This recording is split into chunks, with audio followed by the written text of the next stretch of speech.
Greetings, Japan fans. In today's show, we are looking at how to run a small size company in Japan. Now, Kervin Go has a fascinating background, and his journey to become country head in Japan in itself should be a whole podcast.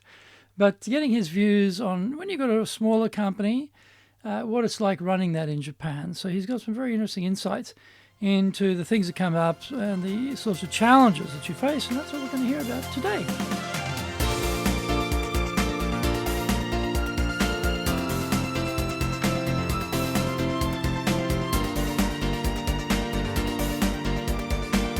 Maishu, arigatou gozaimasu, and welcome back to the Leadership Japan series. I'm your host in Tokyo, Dr. Greg Story, your corporate coaching and training guy, the president of Dale Carnegie Training Japan, and the best-selling author, Japan Sales Mastery. And we have a new book, my new book, on how to master business in Japan, called, cunningly, Japan Business Mastery. We are broadcasting around the world from Minato-ku in the center of Tokyo, the leadership capital of Japan. Now, this podcast brings insights, examples, and experience about leading in Japan, and trust me, it is different here. If you have feedback on the show or preference about potential future topics, then leave your comments. Don't forget to rate, review, subscribe, and share this podcast. Here is our daily podcast lineup on iTunes. Mondays, the Cutting Edge Japan Business Show podcast. Tuesday, the Presentation Japan series. Wednesdays, the Sales Japan series. Thursdays, the Leadership Japan series. And Fridays, the Japan Business Mastery Show podcast. Before we get going, today's handy Japanese phrase is hara hara suru ne. Hara hara suru ne.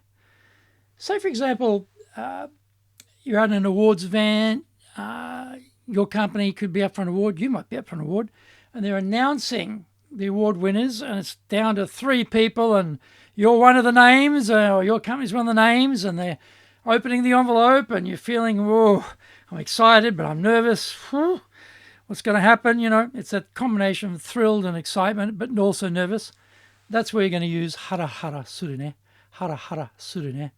Oh, this is thrilling, but scary. Hara hara suru ne. Hara hara suru ne. Wow, this is nerve-wracking. Hara hara suru ne. Hara hara suru ne. Hara hara suru ne. This is episode number 335, and today we're talking to Kervin Go on the difficulties and challenges of leading a smaller company in Japan as a foreign organization. A very interesting interview with him. So we will get right into that right now.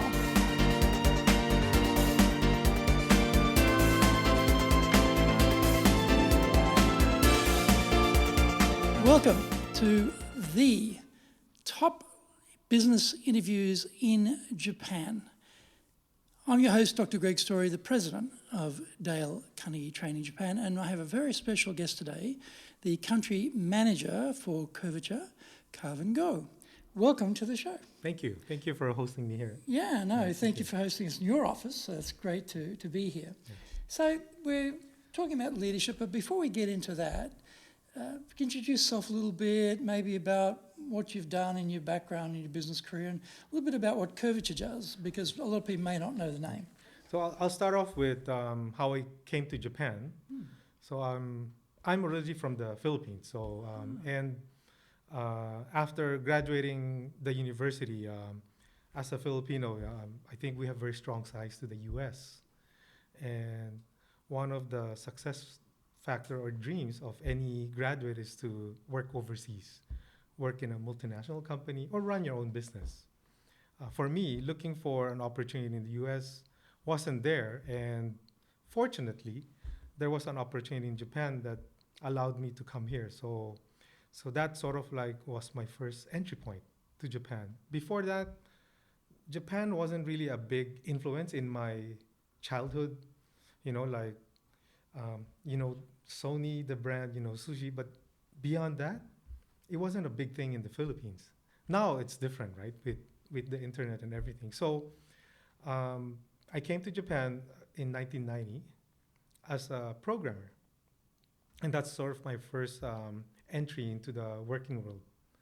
Then I moved to Tokyo and worked as a systems engineer and working in a Japanese company in a pure Japanese company where I was the first foreign national in that company.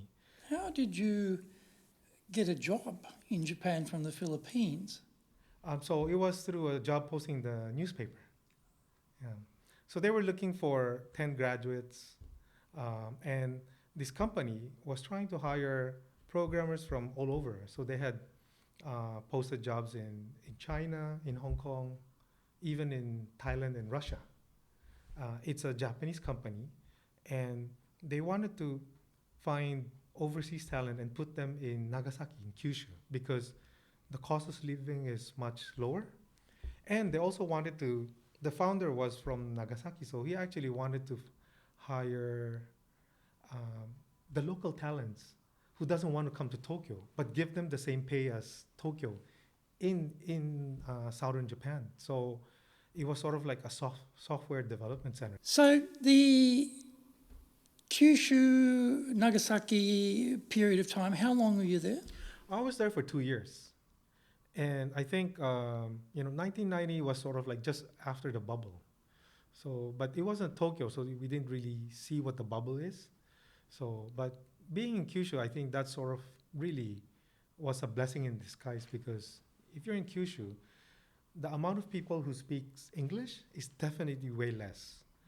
Japan is already lacking in linguist skills, but even in Kyushu, it's even less. So the environment forced you to adapt to the culture, to the language, and I think that was the biggest factor for me in my growth in Japan, working for a Japanese company, because they don't see you as a foreigner; they see you as somebody. Then you have to become up par with even the local Japanese staff. So after those 2 years in Kyushu, what happened then? So after 2 years, I decided to find an opportunity in Tokyo, and during that time, I was taking my Japanese proficiency tests. So in Kyushu, you can only take it in one area, which is in Kyushu University. So you go all the way to Hakata for that via the bullet train or the train, and on the train stands, they were selling Tech Bing, which is a magazine done by Recruit, where you find job. Internet wasn't there yet, so it was all paper. So this Tech Bing actually was a magazine like maybe around 400 yen, where it has placements, and at the back it has postcards prepaid where you sign up your name and say you're interested, and see how it goes. And it's a numbers game, so you get all these. So you send out these, and I got 2 replies. One was an ANA software company in Osaka, and another company in Tokyo, where they just had a sort of restructuring of where they had a fallout between directors, where the company split. But because of the project that the company had to do, they were immediately trying to hire. There was a necessity to hire people. So sort of like my card coming into there was a very timely, thing. And the HR manager over there had a different mentality. So his name was Adachi-san. So he said like, yeah, I think it's time to hire people. He persuaded the CEO, look, this guy, we should interview him. So my interview with that company happened on a Christmas day. So I can recall this because of the dates, like it's in Christmas and all these. So, and that sort of like paved my way to Tokyo. But it was in Yokohama though. The company was in Yokohama. And the job was? As a system engineer, programmer too. So yeah, and as a career, I was around 24 at that time. I've worked there for 4 years, and I had a belief like when you're reaching 30, your programming skill set becomes a bit dull because you don't think as new anymore. So I think sales was sort of the next frontier for me, and I was recruited into Cisco then. But before I was recruited, I never thought of changing jobs, because working in a Japanese company, and I often tell a lot of people like, you get work off very very much, such that your weekends you're like either working or you're very tired. You don't have even time to look at other things. And during at that time, there's no internet, right? So the only media is like the newspaper, the TV media, and friends. So uh, I was actually recruited by because we had a competing product, and so that's why I was recruited into Cisco for sales at that time. Other than that, I would never have. I probably would have ended working the same Japanese company if that didn't happen, though. Mm. And how long were you at Cisco? I was in Cisco in Japan for 5 years, and I was the first non-expat foreigner there. So, well, I'll correct myself. There were two people who joined that day, me and another English guy. So we were the first. And Cisco at that time was facing a lot of big growth in Japan as the internet just started. Japan is just starting to adopt the internet, and the biggest driver for that was the universities. The universities decided to connect all their all their campus plus other campus so that they can exchange information similar to what Stanford did.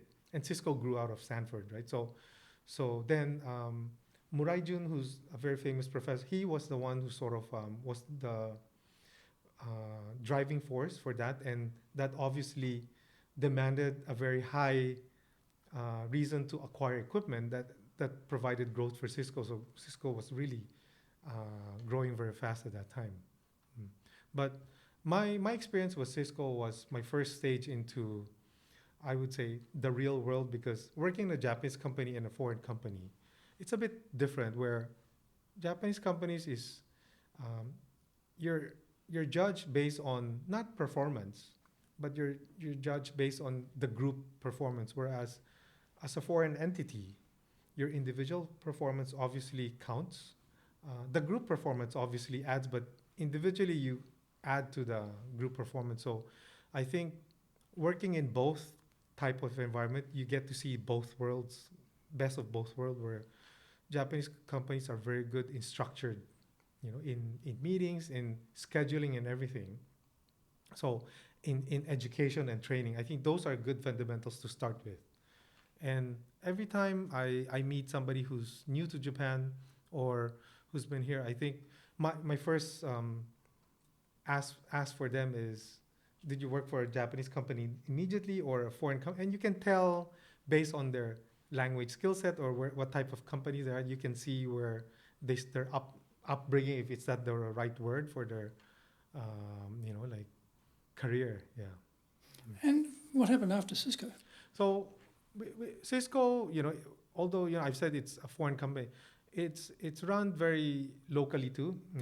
It's all Japanese executive at that time. So, but I worked there for 5 years, and I was at a point where I wanted to do more Asian work, because being Asia, uh, I wanted to do work in Japan and outside of Japan. Where I did some work outside of Japan, but I wanted to do work. So I sort of, the internet was there. I found an opportunity working for a company for a UK.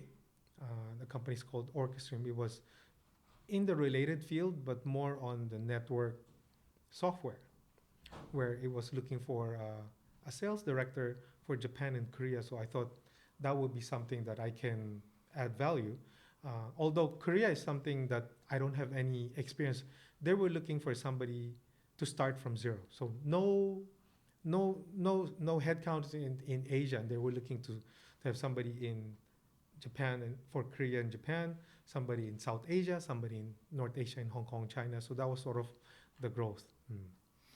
Yeah. And how long were you there? I was there for around 12, 14 months. So it's a funny story because the company went bust. Yeah. Um, it's it's unfortunate, but again, I think things happen for a cause. So I think it's a good um, sort of like opportunity for me to find that company to get myself exposed outside of Cisco. And I believe, like, if you've been working in a company for between 5 and 10 years, it becomes a bit dull where coming to work is just an everyday thing. So I think some excitement is always good. So, but and then going back to that comment, yes, it did, end up very bad, but it allowed me to work as an individual contributor and with a startup, and we're doing zero cold call finding, like really calling not only Japanese company on a foreign country to foreign people who may not understand English. So that was a very good exposure for me. Hmm. And that's helped me open my eyes. Like I wanted to do more work in Asia. So I ended up, jumping a few jobs, but I went and ended up working for the competitor of Orchestream that allowed me to work in Hong Kong. So being an Asian, I wanted to do more, understanding more of the industry, the market, not only in Japan, but outside. So, and at that time, the telecom and the mobile space was starting to, the telecom is definitely a big space at that time, but the mobile was sort of like really starting to come out. And so I was very fortunate to be able to be in that industry where I was working, selling into the carriers in Singapore, visiting customers in Malaysia, like Telecom Malaysia, Celcom, Thailand. Although, but Asia, English is sort of really a more common language. I did some business too in China. So my background is, if the people can see my face, I'm Asian, but it's Chinese. So I have a Chinese background. But my Chinese, I can speak, but for business, it's not enough. So when I did business in China, I can communicate, but I don't think it's enough for proper business. But I feel like China is a different beast of doing business. There's a lot of relationship, there's a lot of history, and a lot of middle person, and you don't get to the middle person without history. So it's a very hard for somebody new to come into that market, and that's what I felt. And after doing some business there, I've sort of like stayed away of doing roles where it has to be with China, although it's probably the biggest market in the next 20, 30 years. Again, when I feel like I have to do work, I need to know that I can bring value. And that's really where that gives me the enjoyment of doing work, because you're helping not only the customer, you're helping the company, and at the end of the day, you're rewarded with something. It could be monetary reward, it could be, like uh, you feel like good that you're doing something good, or you feel good that you're moving up. Uh, so when I was in Hong Kong, and I'll go around, Curvature at that time sort of found me through a customer that I was dealing with, and when they called me up, I asked them, so what does Curvature do? They were then called Network Hardware Resale. So their previous name was called Network Hardware NHR. So they said, we're selling refurbished Cisco, and we're trying to get into Asia. We're starting an office in Singapore, and we're looking for somebody for Japan.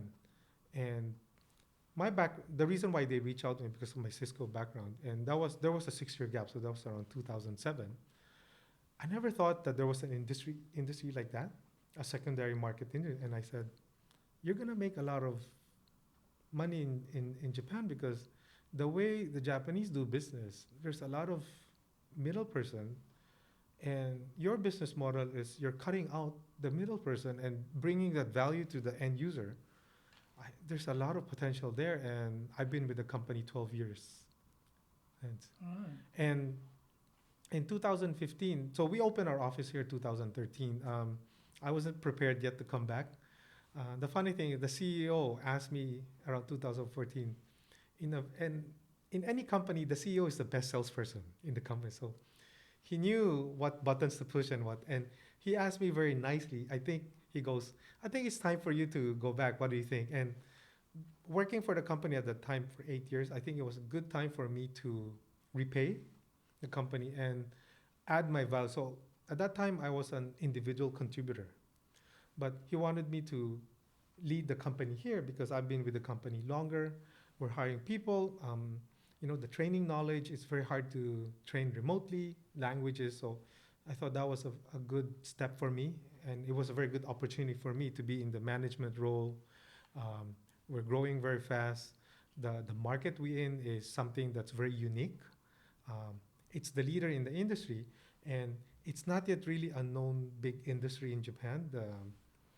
The sort of the third party maintenance that we are a big part of right now. And talking about leading teams, what did you find was challenging about being a leader in Japan? You'd worked as an employee of a number of companies, and then you pop back from Hong Kong. Suddenly you're the boss. You've got to lead people. What did you find was challenging?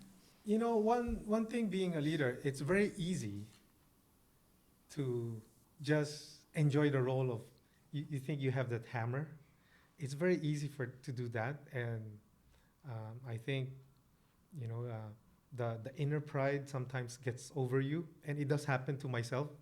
I'm not an exception for that, and that's why I like to meet other leaders, because you see the humility, and that's something it's very hard to learn.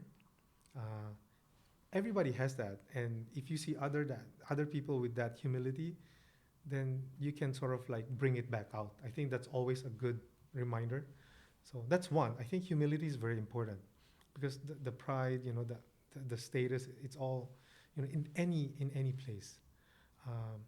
But here in Japan, what my experience is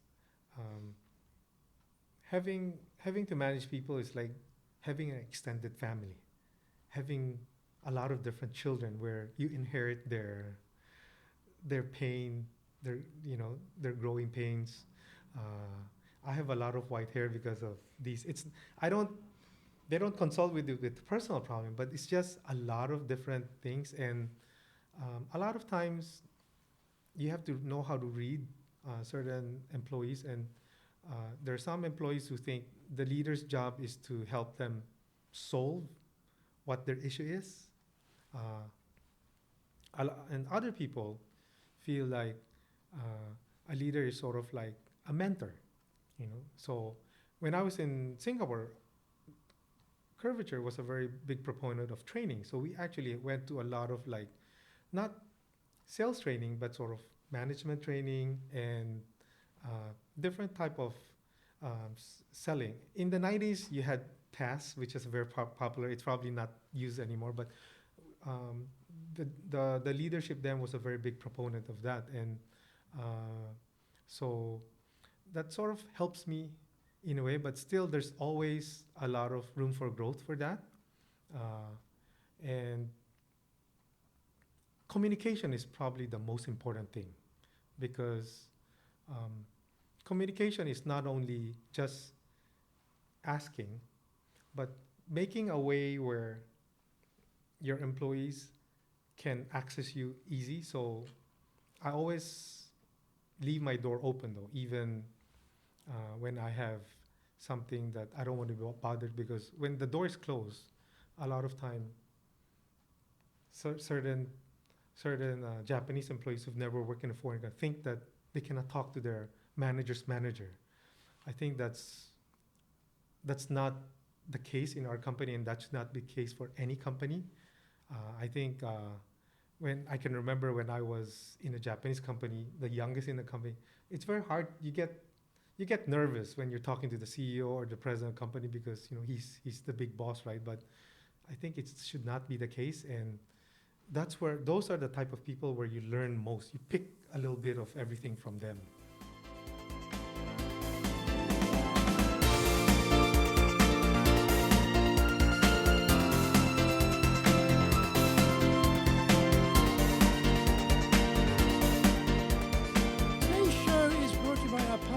But we also do custom in-house programs. We do them both Japanese and English. On the 27th of January, we'll run our next Step Up to Leadership. This is a one-day program. It's a great program for new leaders. You're suddenly promoted or going to be promoted, and your role will change. You've been a player, you've been a functional expert, you've done very, very well in your tasks, for you as one individual. Now, you're responsible for a whole bunch of other people, and you've got to make sure that they're doing a good job. And you have no training for that. You have no help on that. It is thrown to the wolves. Good luck. I hope it works out. If it doesn't work out, then you probably get demoted or fired. Don't let that happen. Let's make it a great success. Let's make it a grand success. Let's get you into this one-day program, 27th of January, for Step Up to Leadership. Now, for something a bit more involved, now in May, we will hold the next version, starting from the 19th of May, and it runs for 7 weeks, once a week, 7 weeks. The Leadership Training for Managers program. This is an excellent program. When you want to take your leadership level to a high level, a comprehensive level, or often in Japan we're backfilling because leaders are often made leaders and given no real training, no real help, and left to their own devices to sort of work it out by trial and error. And there are many gaps, many gaps. But this is a program that fills those gaps in, gives people a really solid foundation to be a really excellent leader. That's the Leadership Training for Managers program. It's a 7-week-long program, once a week, 3.5 hours every week. Next one starting on the 19th of May 2020. Now, our website is full of useful resources, so you can check that out at enjapan.dalecunningham.com. You can also email me at greg.story@dalecunningham.com. If you like learning by watching videos, we've got truckloads of them, over 800, maybe more than 870 now. It's at our YouTube channel, Japan Dale Carnegie TV. And we release 2 TV shows every week on YouTube. The Cutting Edge Japan Business Show, that comes out on Mondays. That's a premier business show in Japan. And Fridays, we have the Japan Business Mastery Show, a little bit of a shorter version. Don't forget to get my books, Japan Sales Mastery, that's the Bible for selling in Japan, and my new bestseller on how to master business in Japan, Japan Business Mastery.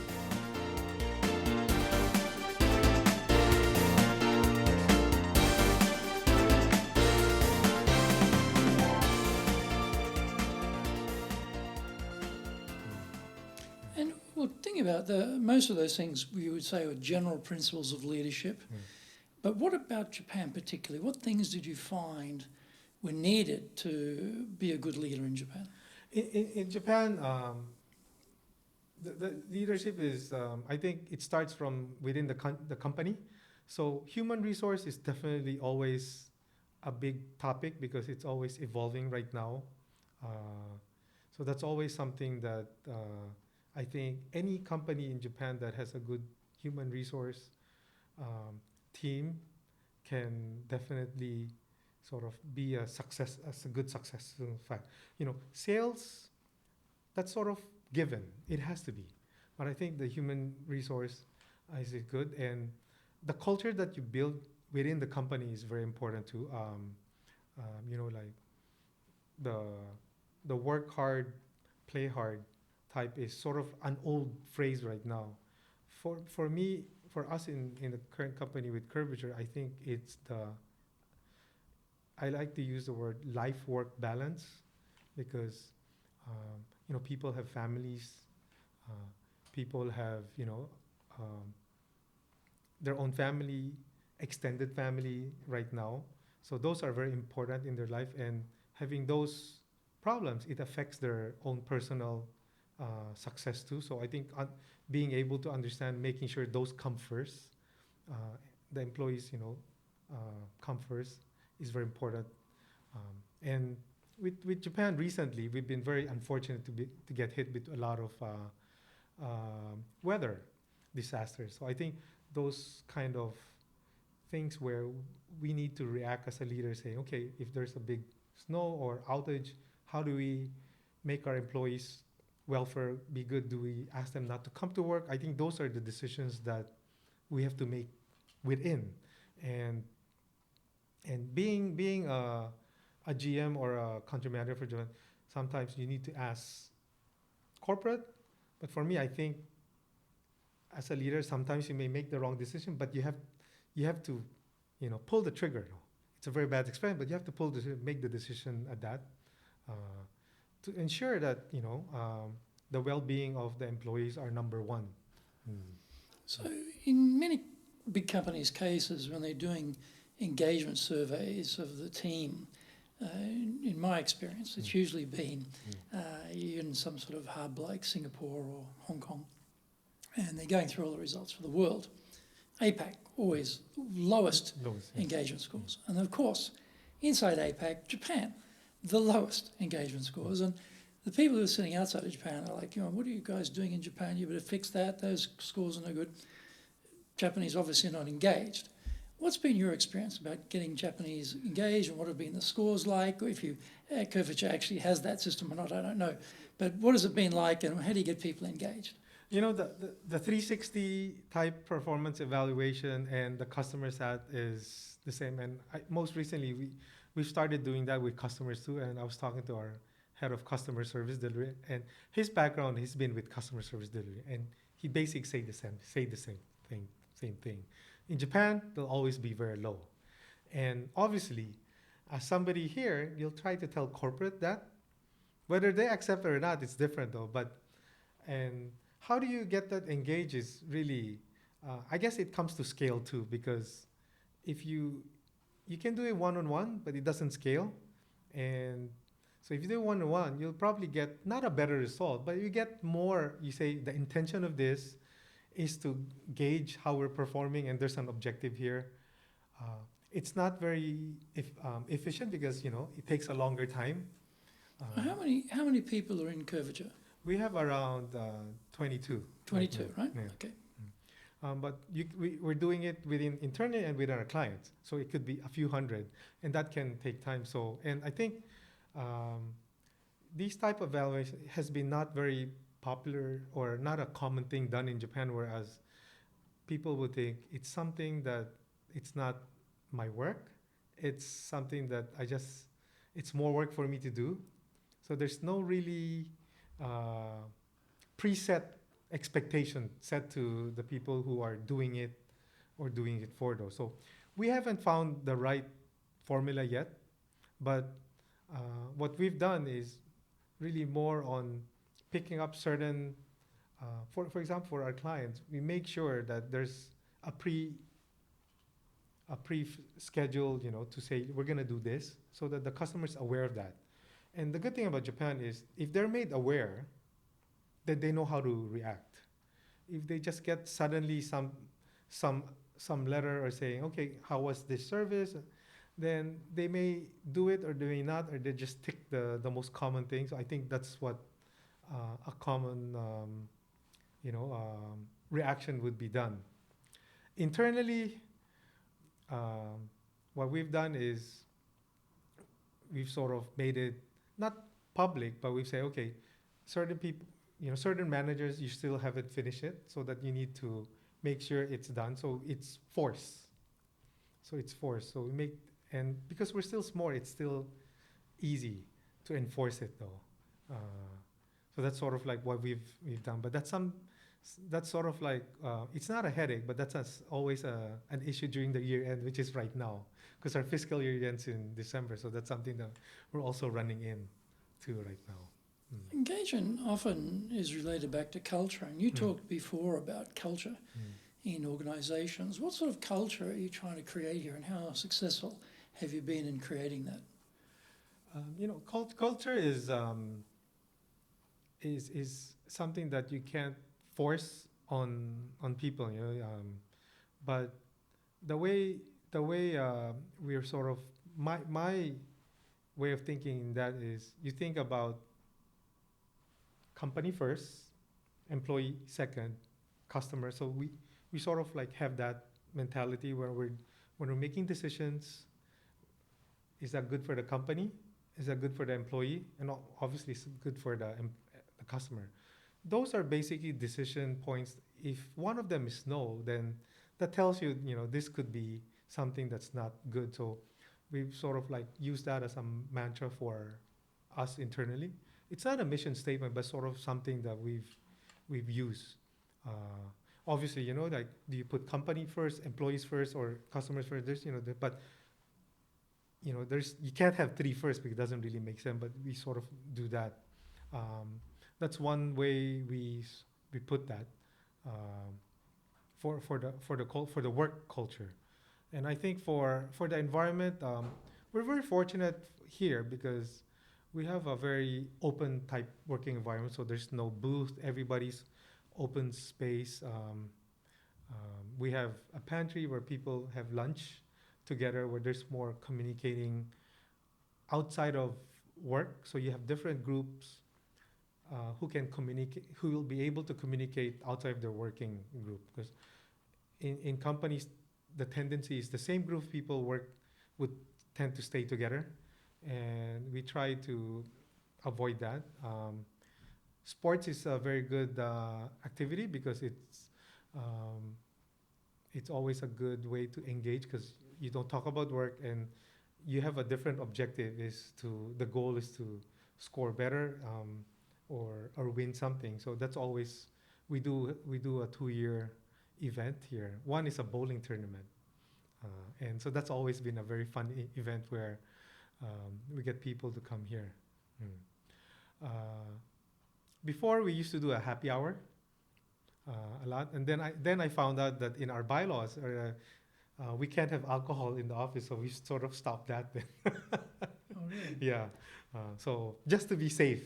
Yeah, but before we used to do a hour every Friday, around 4 or 5, and we have a good view of the Tokyo Bay over there, so it was a good way for people to say, hey, let's stop. It's Friday, but because we have a rule book that's alcohol's not allowed, so and we sort of like made that, we've stopped that right now. Mm. So it sounds like you've got a fairly happy, cooperative culture here. You know, um, I think Japanese people are mainly good people, and and here we're not only Japanese. We have uh, Asian, Chinese, Indonesians, Americans as well. So it's a big mix. Uh, I think there's mood swings sometimes, and there's always challenges in people. And if you have like more than two people, sometimes head will butt. So I'm not saying we have the perfect company, but I think it's like we have the right intention for that, and there's always growth to make it better.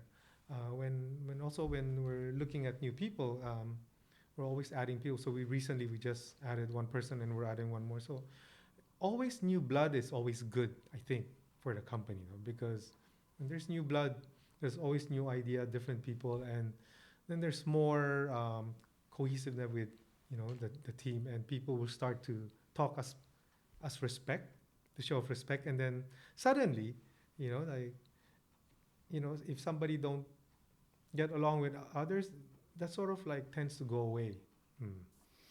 I don't know if you can mention numbers or not. I don't know, as a Mm. public company, you can mention numbers or not. But in terms of results and growth, given the sort of culture you've created, how have the results been as a consequence? In Japan, we've grown people-wise. When I came here, we were just under 7. So that was 2015. So we've grown threefolds right now. We've had our bumps. We've hired people and we had to let people go. We'd hired people and people have chosen to leave, and I think that's fair. And I always tell my staff, I want to see them at least 3-4 years and move to the next ladder to become the next leader, because it's an opportunity. In terms of performance-wise, we've been growing at least 20-30% every year, so Japan is a very big market for IT. And the value that we bring to the customer is we are a customer where companies come to us when they're facing problems with finding ways to help maintain their IT equipment, where manufacturers have told them, we're not going to support your product. You have to either self-support it, which is probably not an option for them, or buy the new upgrade. So now comes Curvature, who's the leader in the US, where we have certain specialties. We don't do everything, but we have certain specialties where we can help customers save operational costs could be 30-40%. And the biggest example of that is there's a public article with Japan Post where their CIO actually went public on using our service. So it's not their article. Their CEO wanted to save their cost for maintenance, and they were looking at different vendor and got our name through another customers, us, and we obviously look at the tender, and it's a public tender, so we fortunately won, and he made public that we helped them lower their costs up to 80% in that article, which is very powerful. And because of that, we've been getting a lot of inquiries from not only enterprise customers but government agencies, because it's Japan Post Law. It's not a mom and pop. It's not a mom and pop shop.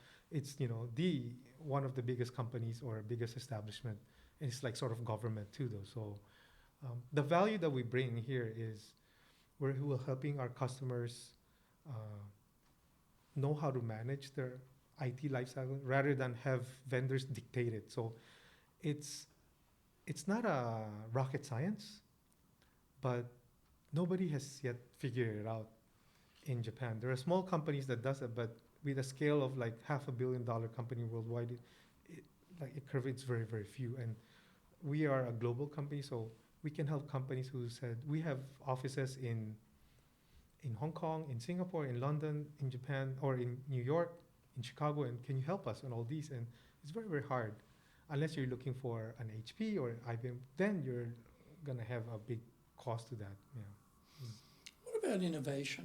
One of the things that I find in Japan is that mistakes are very much avoided. People are sticking to their comfort zone because they're scared of making mistakes. But the innovation process is messy, and there's bound to be mistakes if you're going to try and innovate. So there's sort of like a natural cultural preference not to innovate in a way, keep everything the same, where we know what it is, it's safe, it's good, I won't get into trouble. So how do you encourage people to innovate, given that's the cultural background here?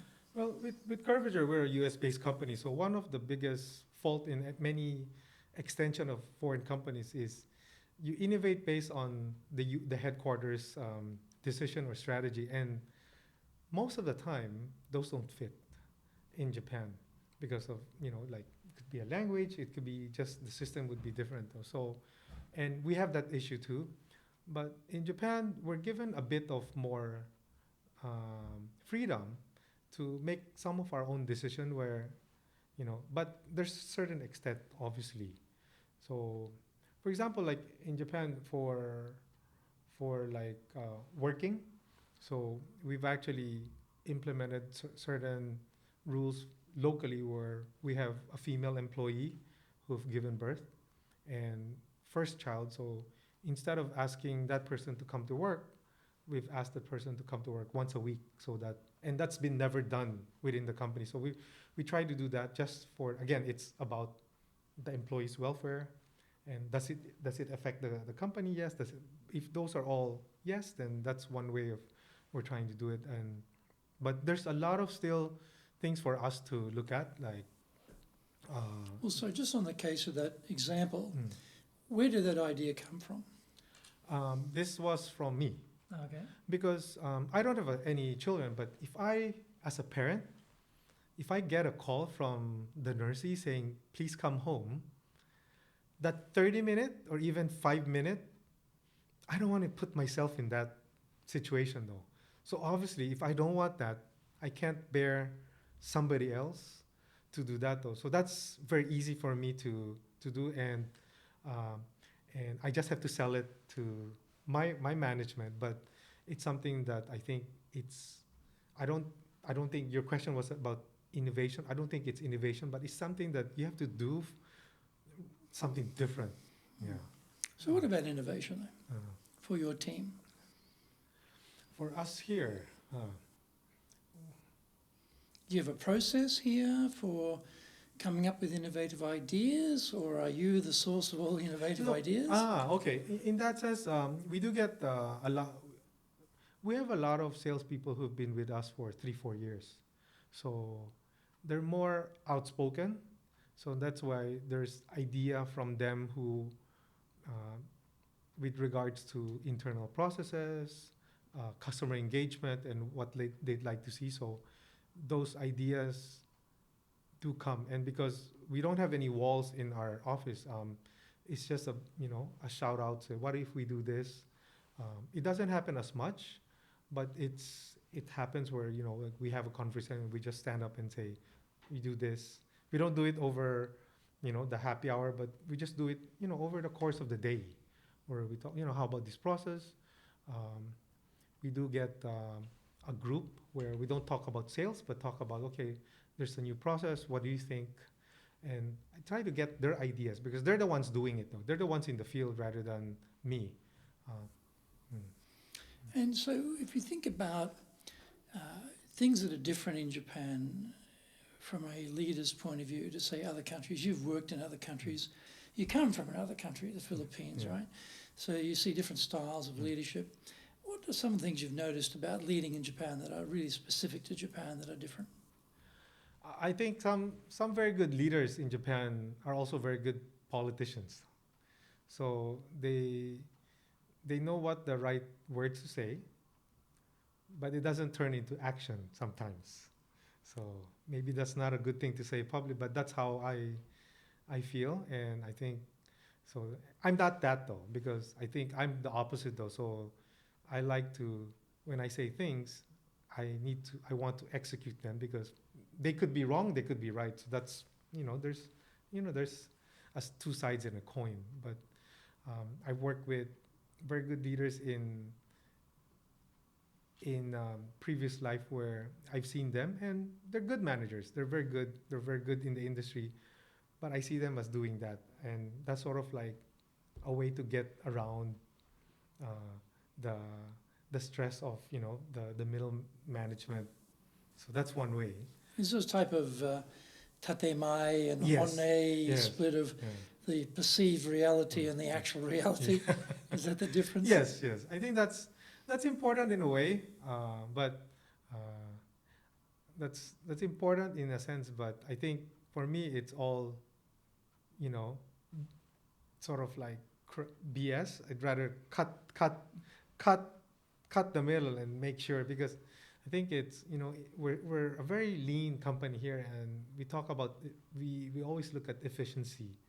How can we do less? How can we do more in less resource? So these type of things. I'm not a big fan of though, as someone here. But but as a leader in the U.S. or I think the U.S. leader is something, or the Western type leader is something that can someone that knows how to woo people. Like when they stand in front, woo something, give them a dream, give them something to cheer upon. I think that's what I've seen that, and I think those also in Japan those are the same because those are the same traits um, of leader. But in Japan, I think I see a lot of good leadership people. They're very good in expressing themselves in Japanese, obviously. But I think the Japanese language is a very unique language where there are specific words that if you're good at that, that becomes a very good speech. I don't see that as as a leadership, but it's very well accepted. Yeah. Hmm. And if you think about, you mentioned before trying to take the business to the next level, to lead it to the next level. Are there any particular things in Japan that make it difficult as a leader to take things to the next level? Well, I think there's certain leaders that are good based on the size of the company. Like when you're a startup, getting it off the ground, um, and then once you get critical mass, I think the next phase is uh, horizontal growth, or organic expansion.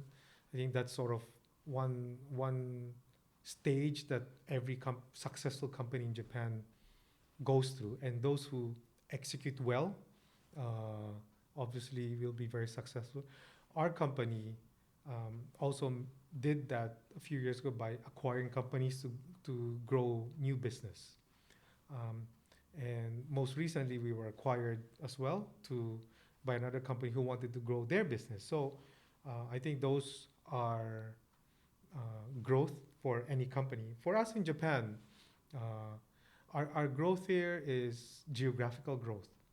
I think not only Tokyo, outside of Tokyo, and we've expanded with having resource in Osaka as well in Nagoya, and I think the next challenge is okay. So how do we manage these people who are remotely, who you only see once every 3 months or even once a year because so maybe during Christmas parties only.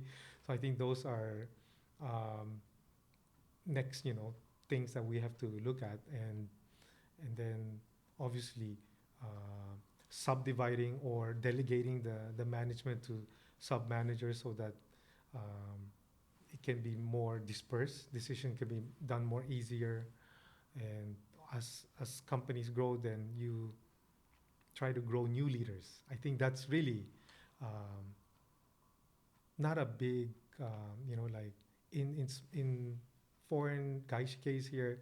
That's not much. I don't see that. I haven't seen that much in my experience. Where I think in Japanese company, there's a track for growth, but not in the gaishike. So I think that's something that would be something we have to look at in the next few years coming. Mm.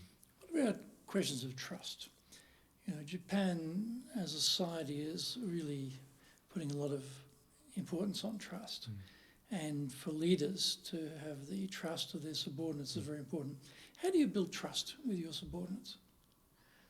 Trust and rapport, I think, comes side by side, though, I think. So it's not only a one-way street where, okay, you do this for me, then you're good. I think, like you listen, I think, to not to only complaints, but to what they're trying to do. How they're trying to do it is very important, though, and that's how you really get their trust. And that's why sports events are very good, because with sports event you sort of like, it's a team though, where the end game or the goal is the team's result. So I think sales are very individual animals where they perform and then the results, I think. But obviously the trust that you build between one to one, it's how you communicate, and the two-way traffic for that communication is probably the key. But once you build that, it's rock solid then. Well, you speak Japanese fluently, Yeah. so for you to communicate with your team in Japanese means that communication aspect to build the trust is probably that little bit easier. But what about for foreign leaders here who don't speak Japanese in terms of their capacity to get trust from their team? Do you have any advice for them? Trust area? Yeah, it's definitely just a bit more challenging, because here in our office, the common language we use is in Japanese though. So because 95% of our clients are Japanese, we have foreign customers who are here, but it's all managed out of the US. So we go for the Japanese clients. So as a foreign leader here, I think the Japanese people, when they're communicating in English, I think communication becomes sort of a handicap for them, where the way they express is a bit limited, and and the English language is always seemed to be a bit more direct, So, but I think in Japanese, if you're fluent, you can be direct too. So I think it's the presentation, the way you present is very important though. It's not the words that you use. You don't have to use the difficult word. I think the simplicity, the type of word in English, if it's done, can definitely be communicated to somebody who's not as good in English though. If that's the scenario between the manager and the staff. And obviously, learning Japanese takes time. It's easy to say, but it takes time. That's not something I would say that's not the priority, but that's not something that would be immediately happening though. So I think that the communication, the way to communicate the type of words is always very good, and uh, written is always very good because Japanese are very good in reading anyway. You need to give them 1 or 2 days to sink in, but it does sink in. Why do you need to give them 1 or 2 days to let it sink in? That's my experience though. When they have questions, it's just 1 or 2 days after. Then they have the follow-up questions and everything. So it's either it doesn't come immediately to them, or maybe it just gives them time to digest what's been said. Yeah. So I'll ask you a number of questions around the area of leadership. Are there any things I should have asked you which I didn't?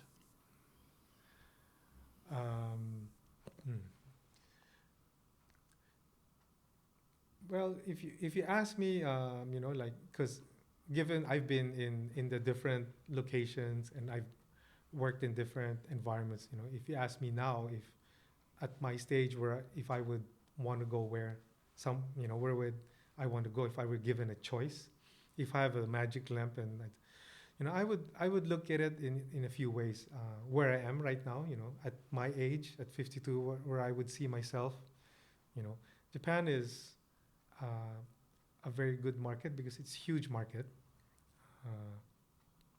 But if I were in a different industry, Singapore would be a great market right now because it's, the financial growth there, the political stability is very good, and it's just, the adaptation of technology is always there.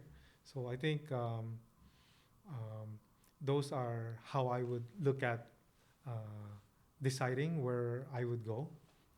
If that's something that I do have a lot of people ask me, so where would you go from now? Any other things that I should have asked you about leadership? About leadership, okay.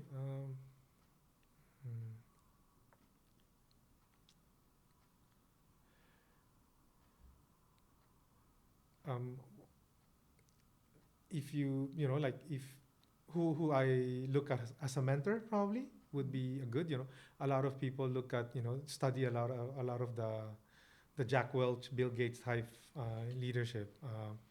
Obviously, I'm not a book reader to be honest, so I can't say I've read a lot of book. I've read a few pages of your book, so it was given. So I have to make sure. But I've worked with people here where I think they've used certain words, and one of the few words that I like is the word open for discussion. So it's something that I like to use as well because communicate. It's all about communication, and we communicate, and whether it's regarding work or regarding something that's happening in the world right now, I think that's the best way to connect because when you're connecting with staff, but when you're communicating, you're connecting with a person though. I think we have to look through beyond the title because the person is, he or she is the same. We get on trains, we eat, and I think that's the most important thing. And obviously the goal is success for both, not only myself, not only themselves. I think for both. And if you have that will roll up to the company and the customers. So that thing of communicating, being able to discuss openly about things, whether it's good or bad, in the professional manner, obviously, is very important. Yeah. And if you're going to give some maybe 2 or 3 pieces of advice to someone new to Japan, you've been here a long time, you've been an employee here, you've been the boss here, you've worked outside of Japan, you've got many perspectives. They are sent by their companies to Japan, 3-4 years on an assignment. They're about to get on the plane and go. off to Japan, what would you advise them? What would be a couple of things you give them some advice for being successful as a leader in Japan? I think as any leader in any situation is, there's always a lot of things to learn. And no one person can have all the answers, so it's always very good to pick the brains of other people, learn the experience of other people. And how do you do that is, like if you meet other people, these things brush off, when whether just even, standing in a room, the posture of a person do tell something. I think those are small things that you learn from other people, and I think the best way to grow yourself is to get the good traits of others. That's one. And what I've seen, and I've done it myself too, is you tend as an executive, and sometimes people use the word expat, you tend to stay among yourself, the expat. And it's good, it's fun to be among yourself, but that's a very limited crowd, and I think you have to, look yourself in different stages or different positions or levels, and again, see through the person as a human, so that it's easier to relate or to be related to. Well, fascinating discussion today, and hearing your history and your background, how you've gone from the Philippines, saw an ad in the newspaper, found an ad on the kiosk at the railway station on the way to do your Japanese exams, to wind up running a company in Japan. It's an extraordinary journey. You wouldn't possibly have thought of that back in those days. But that's a credit to you and the success you had. So thank you very much. Thank you very much. Sharing your story and your ideas on leadership with us. Thank you. This has been Japan's top business interviews. We're very happy to have a chance to find out about how to lead in Japan. And Kervin has been excellent in sharing his ideas and experiences with us. And we really appreciate his time today. I look forward to seeing you on our next episode.